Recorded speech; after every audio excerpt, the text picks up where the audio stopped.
नमस्कार, the wire Hindi पर आपका स्वागत है। मैं हूं आरफा खानम शेरवानी। आज द वायर पर हम आपकी मुलाकात एक ऐसे शख्स से कराने जा रहे हैं जो दरअसल नरेंद्र मोदी का दाहिना हाथ माने जाते रहे हैं। एक ऐसा शख्स जो पिछले 15 साल से नरेंद्र मोदी के साथ हैं और उस वक्त से जबकि नरेंद्र मोदी को एक पॉलिटिकल अनटचेबल या राजनीतिक रूप से अछूत व्यक्ति माना जाता था, न सिर्फ के देश में बल्कि दुनिया भर में। आपको याद होगा 10 साल तक उन्हें यूनाइटेड स्टेट्स यानी अमेरिका का जो है वीज़ा नहीं मिला था। उस वक्त से जो है ये शख्स नरेंद्र मोदी के साथ है। उनकी न सिर्फ की सिफारिश बल्कि उनकी वकालत तक करते रहे हैं। मेरे साथ हैं ज़फ़र सरिशवाला। बहुत बहुत स्वागत है आपका।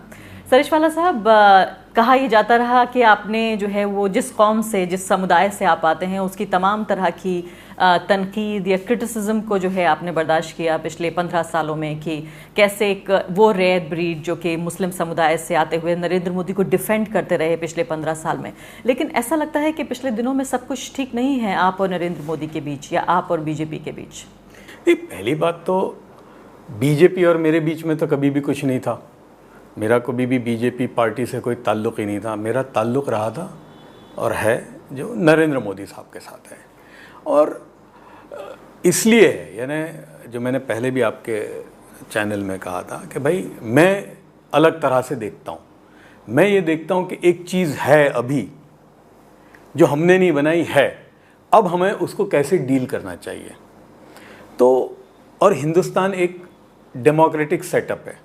नहीं, आप हमेशा ये कहते रहे कि बीजेपी और मुसलमानों के बीच और नरेंद्र मोदी मुसलमानों के बीच एक पुल चाहिए और वो पुल आप हैं।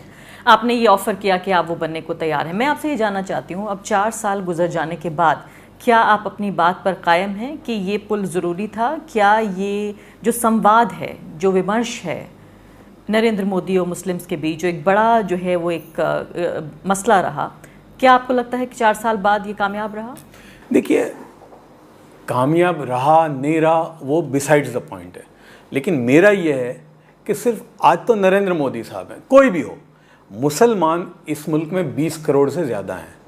जो भी हुकूमत हो, आउटसाइड पॉलिटिकल सिस्टम, यानी मैं सिविल सोसाइटी के लोगों की बात करता हूँ, और सिर्फ प्राइम मिनिस्टर या सेंट्रल गवर्नमेंट के लेवल पर नहीं, जहाँ पर भी हमारे तो 29 स्टेट हैं, हर स्टेट में मुसलमान 10, 12, 15%, कभी ज़्यादा कम हैं। वहाँ की जो भी सरकारें हों, मुसलमान कौम का बहैसियत कौम के उनके साथ एक डायलॉग या प्रोसेस ऑफ डायलॉग या बातचीत होनी चाहिए हर एक के साथ। इसलिए कि हुकूमत आती है, अपनी बात कैसे करोगे।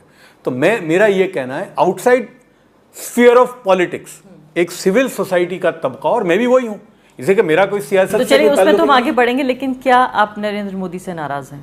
नहीं, देखिए, मेरा नाराज होना क्या फ़र्क पड़ता है? मतलब मैं हूँ क्या, कि मैं राज़ी हूँ या नाराज़ हूँ, नरेंद्र मोदी को क्या फ़र्क पड़ता है? मेरा राज़ी होना नाराज़ होना कोई मायने ही नहीं रखता। मैंने अपने इंट्रोडक्शन में कहा कि आप उनका सीधा हाथ माने जाते हैं। आप जो हैं आपके स्पीड डायल पे नरेंद्र मोदी रहे। आपने उन्हें ऐसे वक्त में डिफेंड किया जब उनके साथ कोई खड़े होने को तैयार नहीं था, कोई प्रधानमंत्री के तौर पर उनको स्वीकार करने को तैयार नहीं था। भाई देखिए, हमने जो उस वक्त बात की थी, आप जो अब तक करते थे, वो अपना एक जो पर्सनल जो रैपो था, और ख़ास तौर से मुसलमानों के मामले में।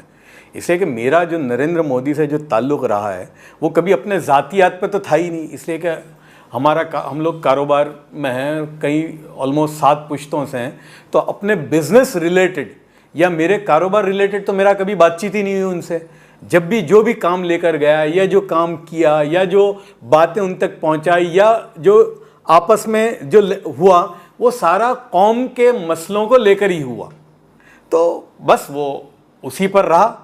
और रही बात, देखिए, सियासत से तो हमारा कोई ताल्लुक़ ही नहीं था, न पहले था न अब है। इसलिए कि आप जैसा आपने कहा कि भाई वो तो हुकूमत तो यहाँ 4 साल है, उससे पहले मेरे 15 साल के ताल्लुक़ में 11 साल तो गुजरात में थे ही। तो वो 11 साल में भी मैंने कोई पॉलिटिकल पोजीशन या कोई पोजीशन की चीज़ तो ली ही नहीं थी कभी भी। तो मेरा तो सिर्फ इतना लिमिटेड रोल है और रहेगा, और मैं समझता हूँ हर ज़माने में रहना चाहिए कि जो सरकार हो उसके साथ हमारा एक प्रोसेस ऑफ डायलॉग होना चाहिए। तो क्या ऐसी खलिश है दिल में कि आप ही कह रहे हैं कि आपकी कोई हैसियत नहीं है, आप कोई नहीं हैं, पूरा देश ये समझता है कि आप तो बहुत कुछ हैं, आप तो बिल्कुल उस इनर सर्कल का हिस्सा हैं, और आप कह रहे हैं आप कुछ नहीं है? क्या ऐसी खलिश पड़ी है दिल में? खलिश तो मैंने पहले भी कभी नहीं कहा था मैं कुछ हूँ। ये तो ठीक है, लोग बेचारे बोलते थे, तो मैं पहले भी कुछ नहीं था, ना अब कुछ हूँ। मैं एक बिजनेसमैन हूँ और एक लिमिटेड वक्त पर उनकी ज़रूरत थी। तो और इसलिए कि देखिए, मैं ये मानता हूँ और मैं आज भी मानता हूँ कि एक तो पॉलिटिकल पार्टी है और एक मुसलमान कौम है। ये बहुत डेंजरस होगा 20 करोड़ मुसलमानों के लिए कि वो किसी पार्टी को अनटचेबल समझें, और उस पार्टी के लिए भी ये बहुत ही खतरनाक साबित होगा कि 20 करोड़ को वो अनटचेबल समझें या अपना वोटर भी ना समझें। तो मेरे लिए ये है कि भाई वो कहीं ना कहीं उनकी गिनती हो। देखिए, पॉलिटिकल प्रोसेस की तो मैं बात ही नहीं करता, लेकिन जब सरकार बन जाती है तो फिर सरकार मैं समझता हूं कि ना वो हिंदू की है मुसलमान की है। तो हमारी बात को, हाँ, हालांकि सरकार को सब पता होता है, लेकिन फिर भी एक तबका ऐसा होना चाहिए जो अपनी बात को उन तक पहुंचाए। बस मेरा वो। आपने कहा कि आपका जो एक लिमिटेड रोल था, यानी कि अब नहीं है। बिल्कुल, वो एक था तब तक, और अब तो बहुत सारे लोग आ गए हैं उसके अंदर, यानी और लोग शामिल हो गए उस इनर सर्कल में जहां आप हुआ करते थे पहले। नहीं, मैं इनर सर्कल में नहीं था कभी भी। मेरा एक पर्सनल ताल्लुक मोदी साहब से था। मैं कोई उनके सर्कल में तो कभी भी नहीं था। और अब चूंकि भाई राब्ता बढ़ा है, दायरा बढ़ा है, और मुझे हंसी भी आई थी इसलिए कि अभी हाल में एक प्रोग्राम हुआ था जिसमें किंग अब्दुल्ला साहब आए थे। तो स्टेज पे जिस किस्म के लोगों को मैंने देखा कि जो स्टेज पर थे, उनमें से हर एक शख्स वो था, यानी एग्जैजरेशन के जितने बैठे थे स्टेज पे, वो लोग थे जो मोदी साहब को जितनी गालियां उन लोगों ने दी थी शायद ही किसी ने दी थी, और अब वो बिल्कुल स्टेज पर थे। तो देखिए, फ़र्क है कि हम सियासी नहीं हैं, हम लोग ईमानदारी, अमानतदारी, वफादारी, वैल्यूएशन हमारे यहाँ है। लेकिन मुझे पता चला नहीं, सियासत की जो दुनिया है वहाँ चालाकी चलती है। वहाँ कितने शातिर हो आप और कितने आप बदल सकते हो, मौका सनाश कितने हो, इब्नुल वक्त कितने हो, ये क्वालिटी चलती है जो हमारे अंदर नहीं है। हम तो भाई सीधे साधे लोग हैं, ईमानदारी, अमानतदारी, वफादारी। लेकिन सियासी दुनिया में ये चीज़ें कोई मायने नहीं रखती। अच्छा, वो आपने जिक्र किया कि उस प्रोग्राम का जिसको ये माना गया कि न सिर्फ के देश में बल्कि पूरी दुनिया में नरेंद्र मोदी अपनी छवि को सुधारने की कोशिश कर रहे हैं कि वो एंटी मुस्लिम नहीं हैं। एक ऐसे प्लेटफॉर्म पे उन्होंने बातचीत करने की कोशिश की, इस्लामिक विरासत का जिक्र किया जो दरअसल उनकी जो बिल्कुल जो फंडामेंटल जो बुनियादी राजनीति है, सियासत है, उसके खिलाफ जाता है।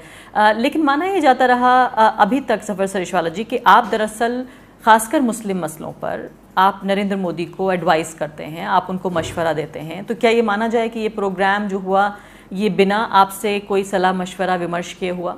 देखिए, मैं कभी कोई सलाह मशवरा प्रोग्राम के लिए तो कभी भी नहीं देता था। हाँ, लेकिन मुसलमानों के बारे में बहुत सारी चीज़ें मैंने उनको बताता रहा। जैसे एक बात तो, to be fair to mister Modi, वो कभी भी एंटी मुस्लिम नहीं थे। मोदी साहब कभी भी कम्युनल नहीं थे, वो एक छवि उनकी थी। लेकिन क्योंकि हम लोग उनके साथ रात दिन मिले तो वो कोई एंटी मुस्लिम तो थे नहीं। लेकिन हमने बहुत सारी चीज़ें उनको दी थी, जैसे प्रॉफिट की जो लाइफ है वो मोदी साहब को दी थी, उन्होंने पढ़ी। कुरान का मुताला उन्होंने किया। जब जिस ज़माने में गुजरात में ज़्यादा रफ़ाकत थी, बाद में भी हम उनको कुछ न कुछ चीज़ें पहुंचाते थे इस तरह की। तो उनका जहन हाँ बिल्कुल पढ़ते थे। बल्कि मैं आपको ये कहूँ कि जो सीरत की किताब मोदी साहब को जो मैंने दी थी वो पूरी उनको याद है। बल्कि उसमें जितनी इबारतें हैं हदीस की, कुरान की जो आयतें हैं, वो मोदी साहब को बिल्कुल याद थी। अल्लाह के जो 99 नाम हैं, 99 नाम की जो एक क्वालिटी है वो मोदी साहब को याद है। तो ये जो मोदी साहब का उस दिन की जो तकरीर थी वो मेरे लिए नई नहीं थी। वो चूँकि मोदी साहब के अपने एक ख्यालात की थी जो हमने उनको 11 साल जब गुजरात में थे और बाद में भी हमने देखा था, तो वो तो उनके एक उसमें थी। यानी मोदी जो है वो कभी भी एंटी मुस्लिम नहीं थे पर से। आपके मुताबिक?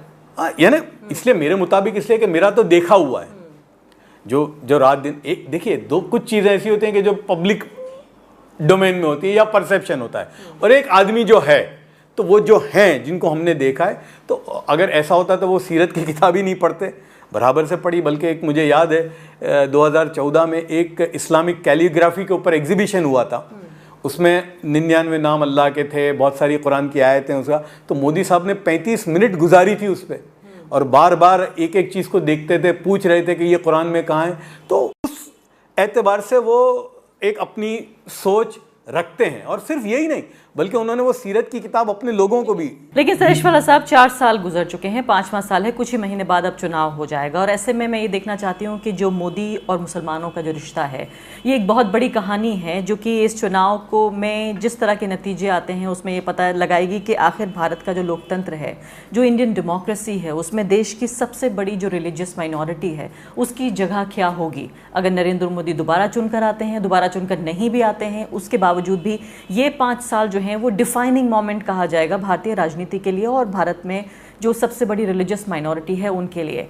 पिछले 5 साल में जिस तरह से दोयम दर्जे का नागरिक बना मुसलमान, जिस तरह से पॉलिटिकल एक तरह से डिसइनफ्रेंचाइजमेंट हो गया कि ना तो टिकट देना उनको, ना ही उनके वोट की परवाह करना। खुद नरेंद्र मोदी की पार्टी से जुड़े हुए लोग, सीनियर लोग जो हैं वो ये कहते हैं कि आप मेरे पास मत आइए, चूंकि मुस्लिम अवाम से ये कहते हैं आप मेरे पास मत आइए काम के लिए क्योंकि आपने मुझे वोट नहीं दिया। कर्नाटक में बाकायदा बात हुई है, गुजरात में खुद जो है उनके कैंडिडेट ने इस तरह से बात की। पूरी तरीके से जो पॉलिटिकल बाउंड्रीज हैं उससे बाहर जो है वो फेंक दिया गया मुस्लिम समुदाय को। ये सही हुआ? देखिए, मैं इसको इसलिए कि मेरा भी मैं सियासत से ताल्लुक़ नहीं है, लेकिन उस पर नज़र है और ख़ासतौर से मुसलमानों के बिहेवियर को मैं 25-30 साल से बहुत अच्छी तरह से देखता हूँ। हाँ, मुसलमानों का एक तो दो चीज़ें हैं। एक तो पॉलिटिकल पावर में तो मुसलमानों का डेसिमेशन सालों से हो गया है, यानी वो कोई बीजेपी की वजह से नहीं है, यानी आप देखेंगे अगर नहीं सुनिए नहीं वो सब ने किया है। मसलन मैं आपको बता रहा हूँ, उसमें कोई बीजेपी अकेली नहीं है। देखिए 1985 की पार्लियामेंट देखिए आप, कि जहाँ 50, 49, 80, 85 उससे गिरते गिरते 21 आ गए। दूसरा, आप यूपी को ले लीजिए, 73 पिछली जो असेंबली थी जिसमें अखिलेश साहब चीफ मिनिस्टर थे, 72 या 71 थे। आप बिहार में देखो, मुसलमानों के वोट बोलते थे कि यादव मुस्लिम, YMS यादव मुस्लिम, मुसलमानों के वोट लिए, दिया किसको? यानी पहले ही टिकट डिस्ट्रीब्यूशन में मैं सबकी बात करता हूँ। अभी कर्नाटक में हाल देख लो कि मुसलमानों के वोट से जीत के आए, मंत्री बनाया। यूपी में यानी मुसलमानों का वोट लेना ये सबका है। मुसलमान का वोट लेना और मुसलमान को देना क्या? वक्फ बोर्ड, हज कमेटी और माइनॉरिटी फाइनेंस कॉर्पोरेशन। यानी मुसलमान जो है वो मुर्दों का मिनिस्टर बनता है, कब्रिस्तान का। नहीं सुनिए, बात तो ठीक है आपकी कि बाकी पार्टियों ने इंसाफ नहीं किया, लेकिन इतनी नाइंसाफी तो किसी ने नहीं की। सुनिए, लेकिन अब सुनिए, ये नॉर्मल है। इवन कांग्रेस पार्टी मिनिस्ट्री कितनी देते हैं, इसलिए वो, लेकिन एक भी टिकट ना देना। सुनिए डिग्री का फर्क। आप ये सोचिए कि इतनी बड़ी पार्टी जो ऐतिहासिक मैंडेट के साथ पार्लियामेंट में आई, उसका एक भी मुस्लिम सांसद नहीं है। क्या इससे बड़ी नजीर होगी क्या? वो तो देखिए ओपन, इसलिए मुझे वो तो खुल के बोलते हैं। इसलिए मैं, आपने जो मुझे पूछा था, मैं कभी जम में नहीं था। मुझे बिल्कुल मालूम था कि बीजेपी मुझे कभी भी कुछ नहीं देगी, सवाल ही नहीं पैदा होता। ऐसा लगा? हाँ, ये यानी इसमें कोई, I am under no illusion, absolutely, it's crystal clear. लेकिन लग रहा है कि आपको मंत्रालय दिया जाएगा। अरे कभी, ये तो आप बोल रहे हो, कभी भी मैंने ख्वाब भी नहीं देखा था कि मंत्रालय, तो बहुत दूर की बात है, कुछ भी नहीं मिलेगा। सवाल ही नहीं पैदा होता कि बीजेपी कुछ भी नहीं देगी। लेकिन ये जो अब मैं जो असल बात जो मुझे कहनी है कि जो मुसलमान पॉलिटिकल एम्पावरमेंट में तो डेसिमेशन हो गया था, लेकिन कुछ इलेक्शन से मुसलमान का वोटर की हैसियत भी खत्म हो चुकी थी। लेकिन अब जो इलेक्शन आएगा फिर ये मुसलमान वोट जो है बहुत इंपॉर्टेंट रहेगा। बल्कि 150 से ज्यादा सीटें इस मुल्क की लोकसभा की ऐसी हैं, यानी मुसलमान जीत तो नहीं सकता, लेकिन हराने की और जिताने की ताकत उसके पास है, और वो फिर जिंदा हो गई अभी के कुछ 2-4 इलेक्शनों के बाद। इसलिए बाई इलेक्शन की बात कर रहे हैं, अभी बाई इलेक्शन और जो बहुत सारे हुए, जो कि मुसलमान का जो है, और वो बहुत ही सेंट्रल रहेगा, और वो अब बीजेपी भी समझती है। इसलिए कि जो पार्टी मुसलमान का नाम तक नहीं लेती थी, मैं तो हैरान हो गया, बंबई में 4 इफ्तार पार्टी और 1 शहरी, एक तो बीजेपी की तरफ से, एक उनके माइनॉरिटी फ्रंट की तरफ से, एक RSS के ऑर्गन की तरफ से, और एक शहरी में भी गए इनके चीफ मिनिस्टर साहब। और उस दिन आपने देखा, जिस दिन राहुल गांधी साहब की इफ्तार पार्टी थी, उस दिन इनकी भी थी, इनके सारे मंत्री थे। उसी दिन टोपी पहन के इनके सारे मिनिस्टर बैठे थे बिहार में, भोपाल में। तो अब इनको भी लगता है कि तो चलो, अच्छा यही देखिए, कांग्रेस पार्टी ने भी तो बंद कर दी थी ना, बल्कि गुजरात में मुझे याद है कि 3 साल से कांग्रेस पार्टी ने इफ्तार पार्टी बंद कर दी थी।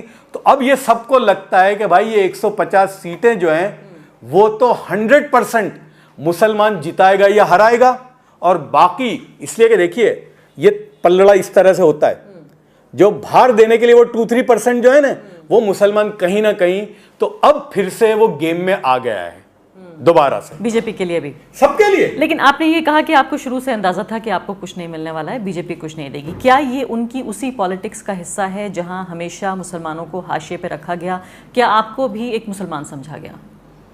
देखिए, मैं तो एक सेकंड के लिए भी उस जम में नहीं हूं, बिल्कुल। मैं तो एक सेकंड के लिए भी ये नहीं समझा कि इन्होंने मुझे और कुछ समझा होगा।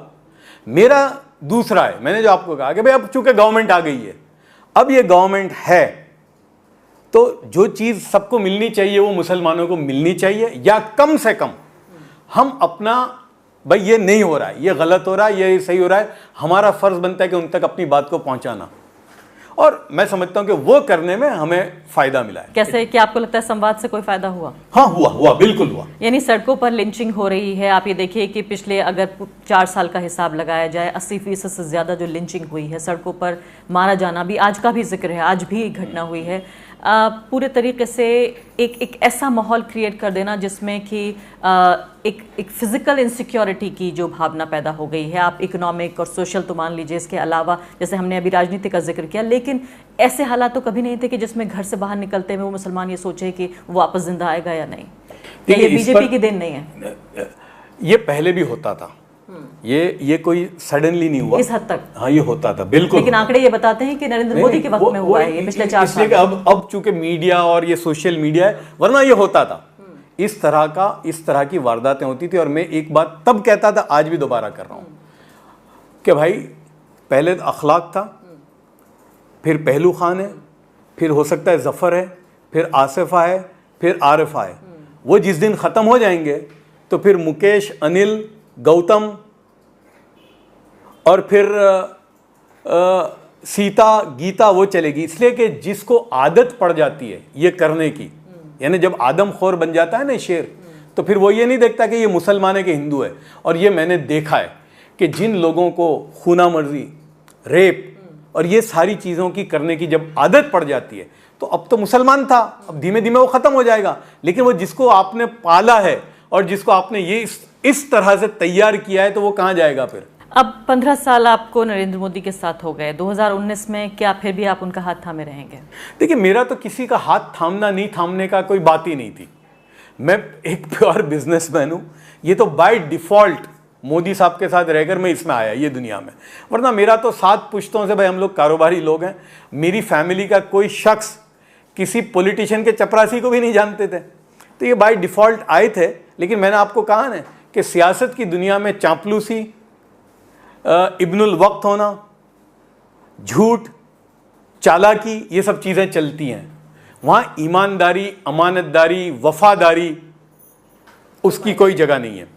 नहीं, जिस तरह से आप लगातार टेलीविजन चैनल्स पे डिफेंड करते रहे नरेंद्र मोदी को, अब फिर वही वक्त आ रहा है, चुनाव का वक्त है और फिर से उन्हें वैसी ही अग्नि परीक्षा देनी पड़ेगी। ऐसा नहीं है कि 2014 से कोई आसान है उनके लिए 2019 का चुनाव।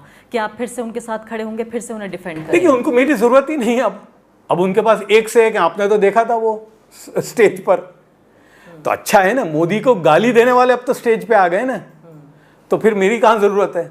उनके पास एक से एक हैं, अब भाई बेहतरीन लोग हैं, तो मेरी कोई ज़रूरत नहीं है। बहुत बहुत शुक्रिया ज़फ़र सरेशवाला साहब हमसे बातचीत करने के लिए। तो साफ तौर पर ज़फ़र सरेशवाला हालांकि खुलकर अभी बोलने को तैयार नहीं है, लेकिन उनकी बातों में जो नाराज़गी की एक झलक नज़र आ रही है, साफ पता चल रहा है कि वो व्यक्ति जो उनके सबसे करीब लोगों में शुमार जिसका होता था, आज उसकी जिस तरह से उनके एक्सप्रेशन, जिस तरह से वो बातचीत कर रहे हैं, साफ तौर पर पता चलता है कि 4 साल में नरेंद्र मोदी ने न सिर्फ कि मुस्लिम समुदाय बल्कि उसके प्रतिनिधित्व जो करने वाले लोग हैं उनके साथ भी बहुत बेहतर बर्ताव तो नहीं किया। नमस्कार।